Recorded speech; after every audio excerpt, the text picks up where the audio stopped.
Di salah satu acara televisi, Pak Nusron bertanya kepada Pak Masinton, bagaimana caranya curang? Kan kira-kira begitu. Lalu Pak Masinton menjawabnya dengan senyum saja. Mungkin gak etis kalau dijawab di hadapan publik. Bagi penguasa, curang itu sangat gampang.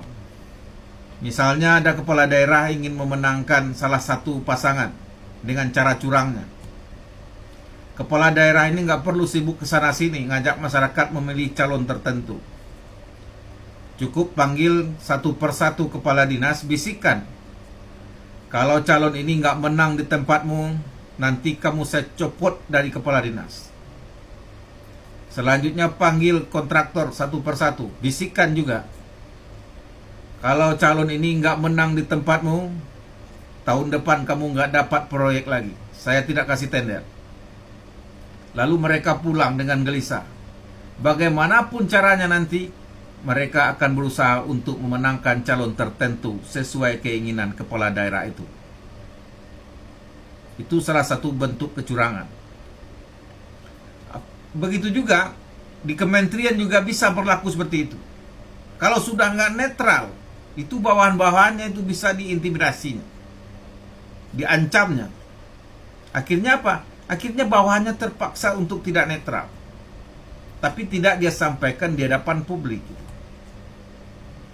Apalagi kalau TNI Polri, itu kan sentral itu. Sangat gampang sekali. Apa yang Panglima mau, para perwiranya tahu semua.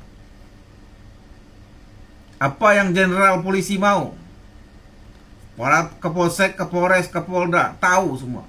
Nggak perlu diucapkan 100%, cukup tunjukkan sedikit tanda-tanda saja. Kenapa? Ini bawahannya perwira-perwiranya orang pintar-pintar, tingkat intelijensinya sangat tinggi. Apa yang dimau atasannya, mereka tahu itu. Nah, kalau ada nanti yang dicopot dari jabatannya karena tidak mau diajak untuk memenangkan calon tertentu, nggak ada usaha untuk memenangkan calon tertentu, Kapolri juga tidak akan bilang terus terang, karena kamu nggak ada usaha untuk memenangkan calon ini, kamu saya copot. Nggak begitu. Kapolri pasti bilang, ini rotasi di tubuh Polri, ini penyegaran, ini biasa terjadi. Tidak menjelang pemilu saja, bahkan sesudah pemilu juga sering terjadi. Tapi Kapolres-Kapolres yang lain tahu sebab apa temannya dicopot. Karena pakai ini dikelola di sininya penyebabnya itu.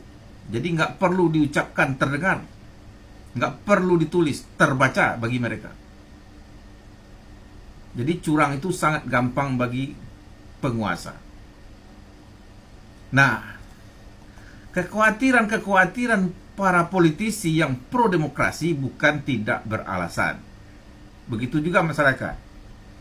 Yang pertama, MK telah membuat keputusan yang cacat hukum. Ya. Sehingga Gibran mulus jalannya untuk menjadi cawapres. Kemudian Prabowo Gibran sudah memanfaatkan keputusan yang cacat hukum itu untuk menjadi calon presiden dan wakil presiden.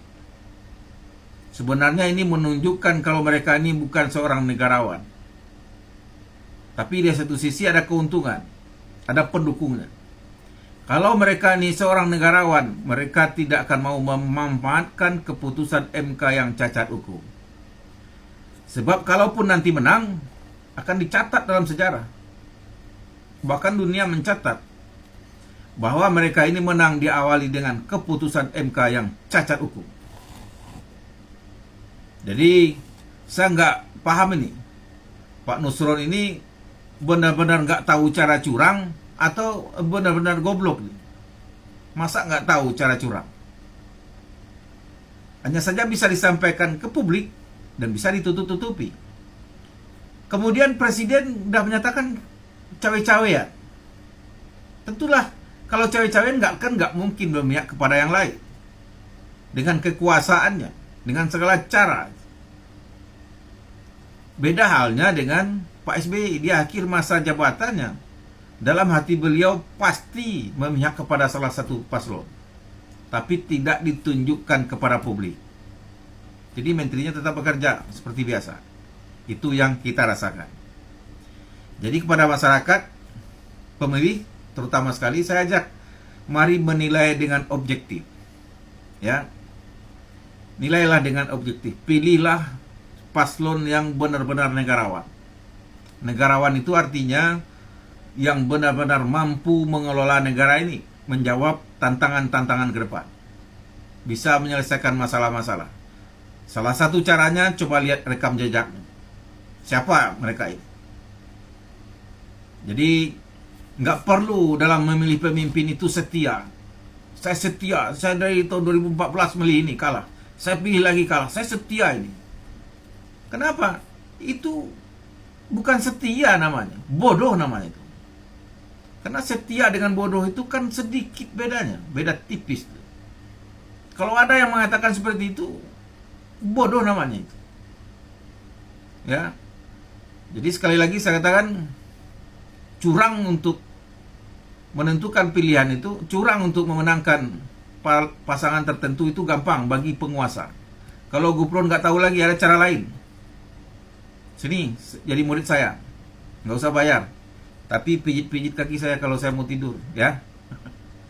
Semoga bermanfaat. Assalamualaikum warahmatullahi wabarakatuh.